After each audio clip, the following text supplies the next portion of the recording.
ሰላም እንዴት ናችሁ? ሁሉ ሰላም ነው ወይ? እኔ ጋር እግዚአብሔር ይመስገን በጣም ደህና ነኝ። እስኪ ዛሬ ስለ ራሴ ህይወት አንዳንድ ነገር ብነግራችሁ ትማራላችሁ፣ ይጠቅማችኋል ብዬ ያሰብኩትን አንድ ነገር ይዤ መጥቻለሁ።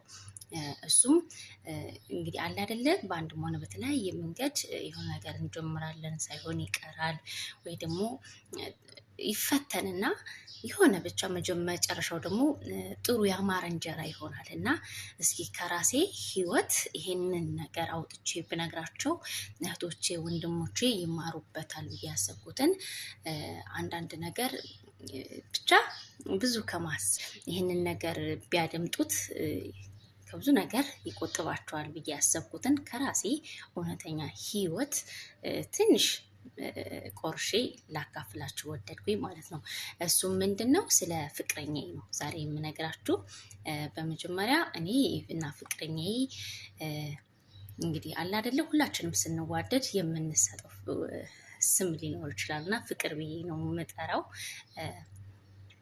ትክክለኛ ስሙ ሌላ ነው፣ ግን እኔ ለሱ ካለኝ ፍቅር እና ክብር የተነሳ ፍቅር ነው የምለው። እሱም ቤቢ ነው የሚለኝ። እኔና ፍቅር የተገናኘ ነው ትንሽ ከአመታቶች በፊት ነው። ገና ሳስበው ስሜታዊ ሊሆን ነው መሰለኝ እና አንዳንድ ጊዜ ትንሽ ህይወት መንገጫገጭ አለ እና በዛ አጋጣሚ ይቅርታ የሆነ ስናስበው ትንሽ አንዳንድ ነገሮች ደግሞ ምናምን አለ አይደለ፣ ስሜታዊ ያደርጋል ማለት ነው። እና እኔና ፍቅር የተገናኘ ነው ትውቃችን እንደዚሁ በአይን በፊትም እንተዋወቃለን ማለት ነው። እና እንደዚህ ኖርማሊ እንተዋወቃለን፣ ግን የሆነ የምታውቁት ግን ደግሞ የማትግባቡት እንደዚህ በአይን እያያችሁት ምናምን የምትኖሩት ሰው የለም።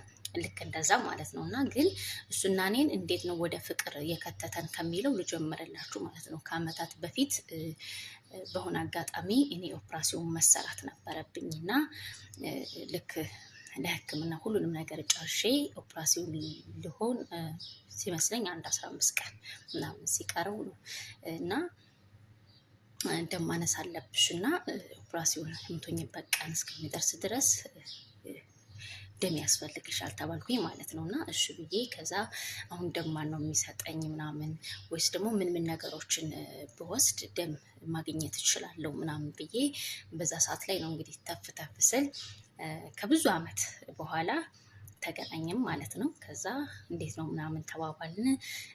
ያው ሩጫ ላይ ስለነበርኩኝ እኔ እዛ ታርጌቴ ኦፕራሲዮን መሆንበት ጉዳይ ላይ ስለነበረ ፎከሴ ሁኔታዬን አየና ተረዳ መሰለኝ። እሱም ፈገግ ብሎ፣ በነገራችን ላይ የጥቁር መልከኛ ነው፣ በጣም ነው የሚያምረው፣ ግን ጥቁር ነው እና ምንድን ነው ምናምን ሲለኝ ያለኝን ውስጤ የነበረውን የረበሸኝን ነገር ነገርኩት ማለት ነው።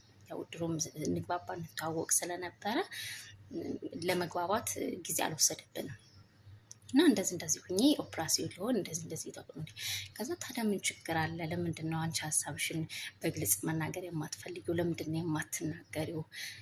ምንም ችግር የለም፣ ይሄ በእኛ እጅ ስር ነው ምናምን አብሽሪ ምናምን ብሎ እሱ ደግሞ ሊሰጠኝ ሊለግሰኝ ተስማማን ማለት ነው። እና እኔም በጣም ገርሞኝ ከዛ ደስ አለኝ በቃ። እና ትውቃችን ከዛ ይጀምራል ማለት ነው። የዛኔ ምንም አይነት ፊሊንግ መሆን ፍላጎት የለንም እና በጣም ደስ አለኝ። ደግሞ ሊለግሰኝ ነው ምናምን። ከዛ በዛው ተግባባን። ከዛ ኦፕራሲዮን ተሰራሁኝ። እሱም የቻለውን ዶክተሮች ይሄ መሆን አለበት እስከሚሉ ድረስ ለአጋጣሚ የእሱ ደም ከኔ ጋር ይገናኝ ስለነበረ የተወሰደ ደም ለገሰኝ። ከዛ በዛው ተግባባን። መደወል፣ ማውራት፣ መገናኘት ጀመርን። በቃ እንደዛ እያልን ስንቀጥል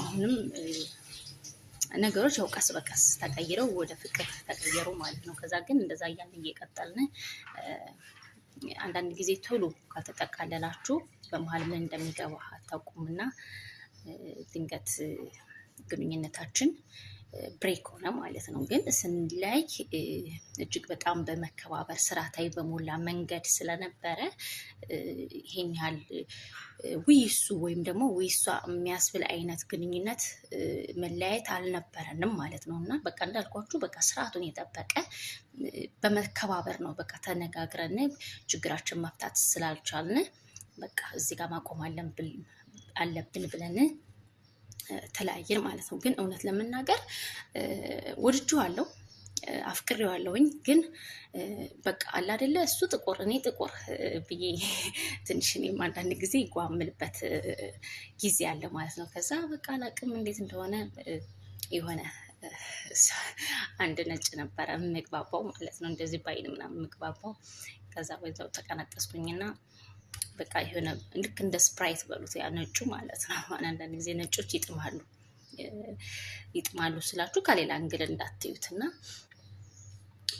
እኔም እሱን ትቼ ነጩ ጋር ተንጠለጠልኩ እላችኋለሁ። ግን እሱ በጣም ታጋሽና አስተዋይ ሰው ስለነበረ ወዲያው ከነጩ ጋር እውነት ለመናገር ብዙ አልቆየንም ማለት ነው። በአንዳንድ ነገሮች ምክንያት አልተስማማንም፣ አልተጣጣምንም። ከዛ ከሱም ጋር ተለያየሁኝ። በዛ ውስጥ ግን እሱ ከልቡ ይወደኝና ያፈቅረኝ ስለነበረ አንድም በቃ ከልቡ እንደሚወደኝ እንደሚያፈቅረኝ የተረዳሁት ማለት ነው። ስቲል እኔ እሱን ትቼ አልፈልግህም ብዬ እንኳን ሂጄ እሱ ጋር ለመለየት ምክንያት ነበር የፈለግኩት። ተሳክቶልኝ ሄድኩኝ። ግን የእሱ መፈለግ የእሱ ማፍቀር ልባዊ ስለነበረ ማለት ነው እና የሆነ ቀን ትመለሳለች ብሎ ይጠብቃል መሰለኝ። እኔ እንደዛ ነው የተረዳሁት ማለት ነው። እና በቃ ከነጩም ጋር ብሬክ አደረኩኝ። ለአጋጣሚ እንዳልኳችሁ ነጭ ነው። ከሱም ጋር ብሬክ አደረኩኝ። ከዛ ወደ እሱ መመለስ አልፈልግም፣ ምክንያቱም እንደዛ ብዬ ግፍጆ ሄጃለሁ ምናምን እና ጥሩ ሙዳ ውስጥ አልነበርኩም። በጣም ዲፕሬሽን ውስጥ ገባሁኝ ማለት ነው። በቃ ሰው ማናገር አልፈልግም፣ ማንንም ማግኘትም አልፈልግም፣ ብቻዬን ነኝ እና በዛ በብቸኝነት ሰዓት እንደገና ያው እግዚአብሔር ወደደ ፈቀደና ድጋሚ እንደገና ለመገናኘትና ለመታረቅ በቃ ማለት ነው። እና በቃ ብቻ አሁን ላይ ግን በሱ አልደራደርም። የእውነት እኔ ያለሱ መኖር የምችል እራሱ አይመስለኝም። ማለት አሁን ይሄ የሰው ልጅ ያለሱ መኖር አልችልም ብሎ ማሰብና አእምሮ ማሳመን ያለበት የሚተነፍሰው አየሩን ነው እንጂ በዚህ ልክ የሰው ልጅ እንደዚህ አይነት ስሜት እንዲኖራችሁ አልመክርም። ግን ራሴን ሳየው ደግሞ ትንሽ ከበድ ይለኛል። እንደዚህ ምን አይነት ስሜት ውስጥ ብገባ ነው ምናምን። ምክንያቱም ፍቅር ማለት ከበፊትም ጀምሮ የማውቀው የልጅነቴ ባይል በቃ የልጅነቴ ብለው ይሻለኛል ማለት ነው። ምክንያቱም በልጅነቴ ምንም አይነት እንደዚህ አይነት ነገር ባይኖረንም ግን በቃ ከበፊት ጀምሮ በጣም ነው ጥሩ ፊሊንግ እንዳለው የማውቀው ማለት ነው። እና ግን እግዚአብሔርም ደግሞ ያንን አይቱ መሰለኝ እና በአንድም በተለያየ ምክንያት አዙሮ ያገናኛል ማለት ነው። እና እንደዛ ገፍቼው ራሱ ያለምንም ቅሬታ እስከነ ስህተቴ እስከነ ጉድለቴ ተቀብሎኝ ዛሬ ላይ አብረን በፍቅር እየኖርን ነው። እና አንዳንድ ጊዜ ፎቶን ሳይ በቃ አብዝቼ እድለኛ መሆኔን አስባለሁኝ። አብዝቼ ምን አይነት እድለኛ ሴት መሆኔን ለራሴ እነግረዋለሁ ማለት ነው። ምክንያቱም ድጋሜ ላስቀይመውና ስህተት ልሰራ ስለማልፈልግ ማለት ነው። እና እንደዚህ ያወደስኩትን የነገርኳቸውን ፍቅረኛዬን ላሳያችሁ። አሁን ራሱ ለእናንተ ስነግር አጠገቤ ፎቶ አስቀምጬ እንደዚህ እያየሁት ምናምን ነው ማወራችሁ። ምክንያቱም ይናፍቀኛል። በቃ የሆነ ጠዋት ካልተገናኘን ምናምን በተለይ በቃ አለ አይደለ በቃ ካላየሁት ይጨንቀኛል።